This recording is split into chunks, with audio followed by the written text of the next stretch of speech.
What up, what up, what up, what up? This is your boy Street again. You're probably tired of seeing my ugly face. Maybe we could focus on this Mr. Ballin video. I have no idea where this story is gonna go. I just know it's titled "The Bravest Kid in America." That's all I really know. That's all I can really comment on at this time in my life.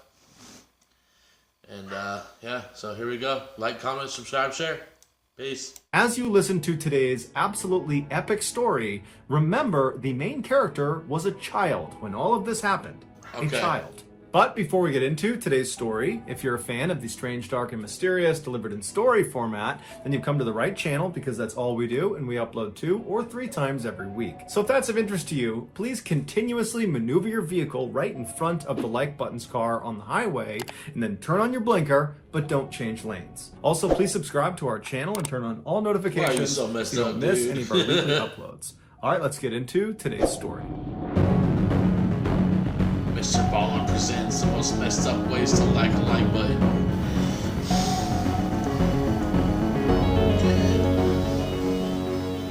In 1937, the Japanese declared war on China and invaded their country. The United States, who was friends with China, initially did not intervene in fear of provoking Japan. But after the Japanese murdered hundreds of thousands of unarmed Chinese civilians and the Japanese attacked an American warship, the United States was forced to step in. American officials responded to the Japanese aggression by placing serious economic sanctions and trade embargoes on Japan, believing this would cripple their war efforts in China, causing them to have to retreat. However, why do we do that? Like, why don't we just step up to the plate and be like, look, man, you messing with my people, you're going to deal with me. So knock it the F off. Why don't we just come out and say that? Why we got to put sanctions and reduce trade or whatever the hell we did? I'll never get that. It's going to be a politics side of life.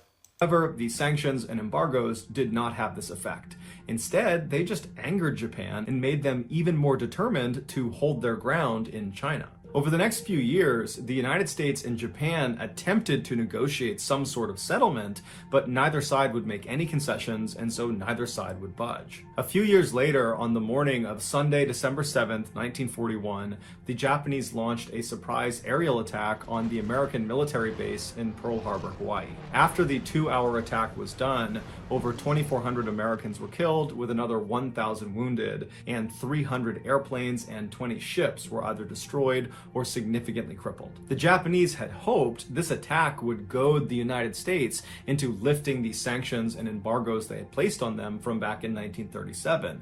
But instead, all the Japanese did was goad the United States into all-out war with them. One day after the Japanese attack on Pearl Harbor, the United States officially declared war on Japan, thus entering World War II. On the day the Japanese bombed Pearl Harbor, Jack Lucas, like every other American in the country, was glued to his radio listening to the news. He was devastated and shocked at this carnage he was hearing about in Hawaii. And so by the time the President of the United States was declaring war on Japan, Jack had already made up his mind that he was going to join up and he was going to fight for his country. However, there was an issue. Jack wasn't old enough to join the military. You needed to be 17 years old, and Jack was only 14. But this was not going to stop Jack. So he created this fake document that said he was 17 years old, and he forged his mother's signature on it. And then, after bribing him, he got a notary to sign off on this document as well. And so Jack took his forged documentation, he gave it to the recruiter, and before long, Jack was accepted into the armed services and was on his way to Marine Corps boot camp. After completing initial training and becoming a Marine, the Marines found out Jack's paperwork was actually fake. But instead of kicking him out of the military, they said, Jack, you can stay in, but under one condition. You can't go overseas to combat. You have to stay in the United States. You can drive a truck and help out around here, but you can't deploy and go to war until you're of age. Jack was not happy about this, but initially he did as he was told, and he did just drive a truck around and support it as best as he could. But after about 1.5 years, 2 years of this, Jack just couldn't do it anymore. That was not why he had forged this document to get into the military. He had done that so he could actually go fight in the war. And so finally, when he was just 16 years old, he abandoned his post and snuck onto the back car of a troop transport train that was going to another military base. And so when he arrived at this base, which was in California, he hopped off and then ran to the docks where there were these big warships. And he saw one of them, there was a whole bunch of troops loading onto it. And he figured, that's where I need to go. And so he snuck onto the ship and he hid down below. And then after the ship took off and was out to sea, he revealed himself. And he walked up to a Marine officer and he kind of played off the, oh, I must have got on the wrong ship, but now that I'm here, can I join your unit? And this officer, who had no idea how young Jack was, eventually said, okay, but prepare yourself because we're going to invade Iwo Jima. Now, Jack had never heard of Iwo Jima and did not know its significance. But frankly, Jack didn't really care. He was just glad that he was actually going to see combat. What Jack couldn't have known, and what the other Marines on the ship couldn't have known either, is that the battle for Iwo Jima would become one of the bloodiest and deadliest battles of the entire war. The Japanese that were on this island defending it were absolutely fearless and would not surrender despite being outnumbered, and they were heavily entrenched in these caves and tunnels built in all over the island. This kid is bar none crazy, bro. Crazy. You could be brave too, but you could also be crazy. I'm just putting that out there. And they rarely left these caves and tunnels, which meant Jack and the other Marines, when they landed on this island, the only way they could fight the Japanese was by literally crawling down into these tunnels, which were usually booby-trapped, and fighting up close and personal with the enemy. Jack's ship arrived off the coast of Iwo Jima in February of 1945, when Jack was still 16 years old. On February 19th, the first wave of Marines climbed down the side of this big ship down onto these smaller amphibious landing crafts, and then one by one they began making their way towards Iwo Jima to begin the invasion. Jack was not part of this initial invasion. He would be going out on day 2 with the second wave of Marines. And so Jack and all the other second wave Marines just stood at the front of the ship and watched as these amphibious crafts made it up to the beach and then just got completely gunned down by Japanese machine gunners that were lining the beach. And so by the second day, when Jack and the rest of the Marines are getting ready to launch their assault, there are literally thousands of dead Americans just lining the beach. But Jack and the other second wave Marines, they knew this was their job, this was their duty, and so they were undeterred. They climbed down the side of the ship, they boarded their amphibious landing craft, and began the journey towards the island. As they got closer, the Japanese machine gunners opened fire not only on Jack and the boat he was in, but all of the crews that were coming towards the beach. And so hundreds of Americans were just getting gunned down before they even reached the sand. Jack and his crew managed to get to the beach, and so as the gate dropped on their boat, and as Jack is running onto the beach, the men around him are just getting cut to pieces by these machine guns. Jack manages not to get shot, and he, along with 3 other Marines, run up the beach and they lay down in front of the sand dune that protected them from these machine gunners. Jack knew he couldn't stay there for very long because the Japanese were also firing artillery shells onto the beach, and so it would just be a matter of time before he was blown up. And so Jack and these other 3 Marines that had arrived at the same time, they began moving north, doing their best not to get shot or blown up, stopping behind rocks and trees and jumping behind sand dunes. And after a couple hours of doing this, the 4 of them reached the airfield at the northern end of the island. And when they get there... Man, crazy brave and just determined, man. Crazy brave, determined, and driven. Like, yeah, man, I don't know if I had that in me, but Jack definitely did. And, yeah, man, I might be crazy enough just to be like, all right, I'll die. Why not, right? For the country, Sorry, I had to do a little wardrobe fixing. A machine gunner inside of a pillbox. A pillbox is like a small concrete fort that only has openings on 3 or 4 of its sides that are just big enough for a machine gun to poke through. A machine gunner inside one of these pillboxes notices Jack and the other 3 Marines, and they open fire on them.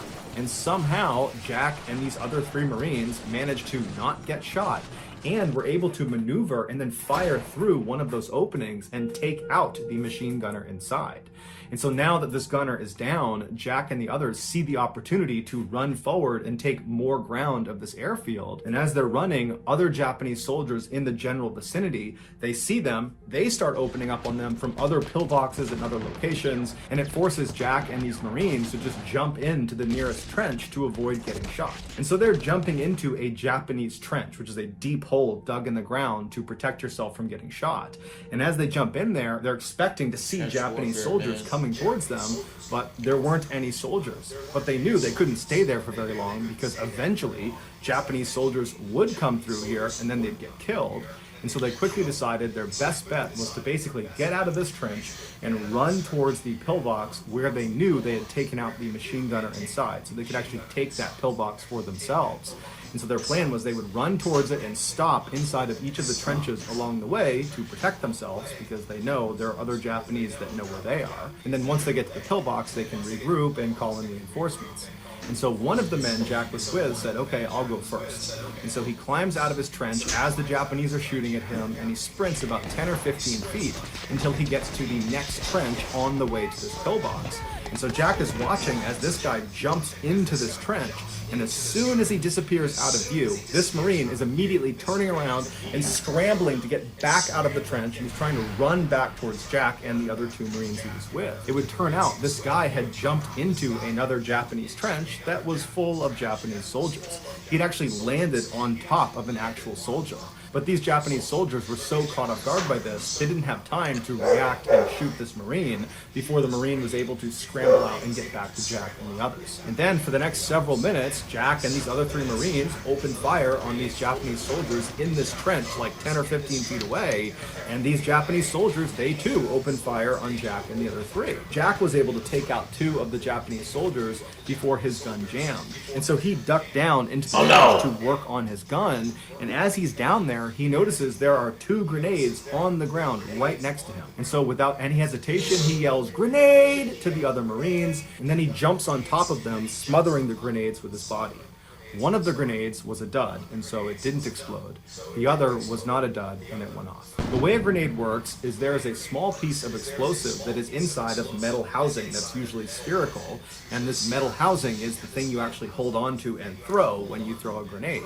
And so when this small explosive is triggered by pulling the pin and releasing the spoon, it detonates and it causes the metal housing itself to be ripped apart and sent flying. Basically, when a grenade goes off, it's like having hundreds of pieces of jagged metal shot off in every direction that are all traveling roughly at the speed of a bullet or faster. And so naturally, a grenade up close is incredibly lethal. In fact, the kill radius of a typical fragmentation grenade is about 5 meters. When the grenade under Jack that was not a dud exploded, it sent Jack flying into the air, and then when he came back down again, his comrades saw him and they could see he was clearly devastated from all the fragmentation that had been pumped into his body, and so they assumed he was dead. But even if they thought he was alive for some reason, there was nothing they could have done to have helped him, because they were actively being engaged by dozens of Japanese soldiers that were only about 10 or 15 feet away. And so eventually, these three other Marines that Jack had just saved were forced to leave Jack where he was and retreat back to the beach, and they would all live. The Japanese soldiers in the trench that they were fighting against would eventually come into Jack's trench, but most likely when they saw Jack laying there just completely ruined from this grenade, they assumed he was dead, and so they just kind of left him there.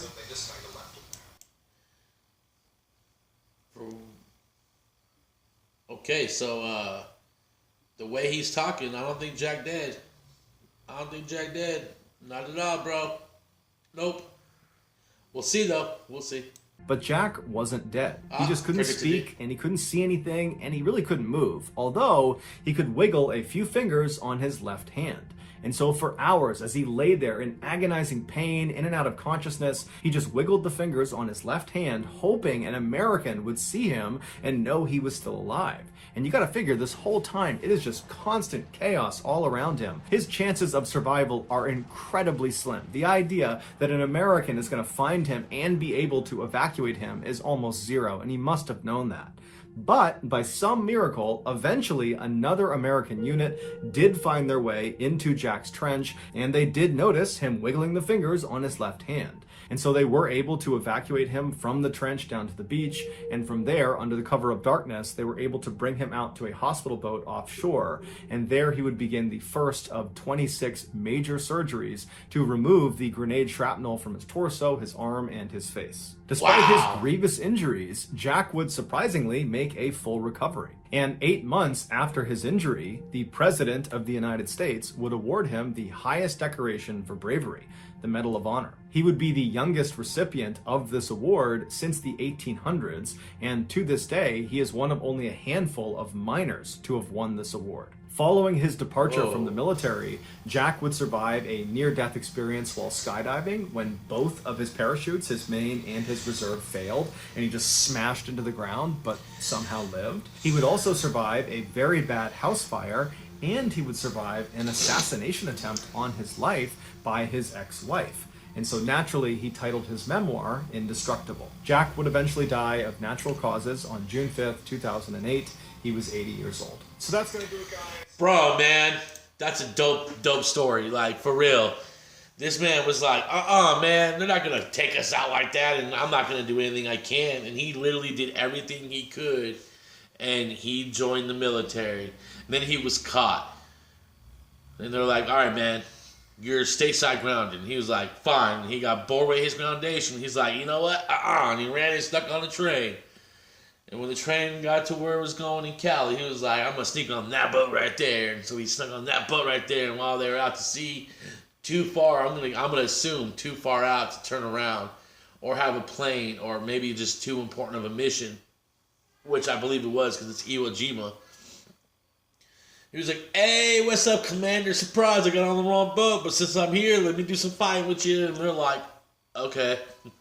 You're going to go out on day 2 with the Iwo Jima attack. And he was like, word up, dogga. So he did. And then he survives a beach landing. And then he survives, what do they call it?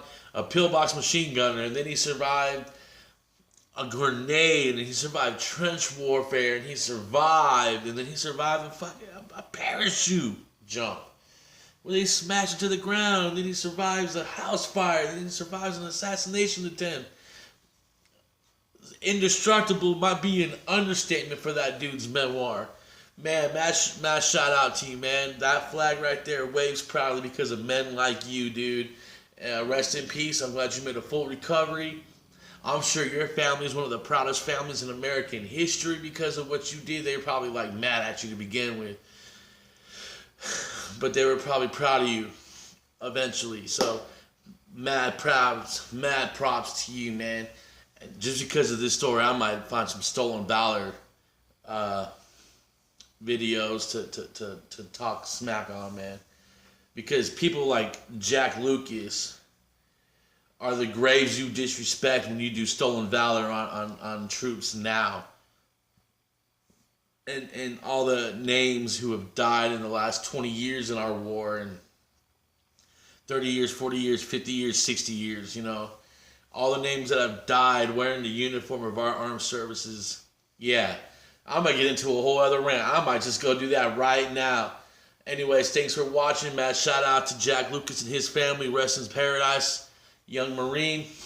And always stay sharp, man. Y'all been great. Like, comment, subscribe, share. Y'all peace out, one love, and I'm out of here. Deuces.